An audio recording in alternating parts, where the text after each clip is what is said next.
গাছটা কিন্তু খুবই ছোট, কিন্তু ফুল ধরে কিন্তু প্রচুর, মানে গাছ হিসেবে ফুলটা ধরে অনেক। তো কয়েকটা শুকনো ফুল ছিল যেগুলো আমি এখন মাত্র কেটে ফেলে দিলাম।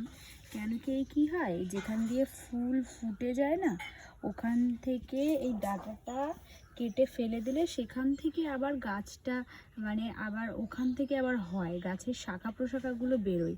এর জন্য কি করি, যখন ফুলগুলো শুকিয়ে যায়, এই যে এটা যেমন শুকিয়ে গেছে, তো এটা কি হয়, এখান থেকে এরকমভাবে কেটে দিলে, এই হাত দিয়ে আমি কাটতেও পাচ্ছি না, এখান দিয়ে কেটে দিলে তবে এখানটার থেকে আবার একটা নতুন একটা শাখা বেরোয়।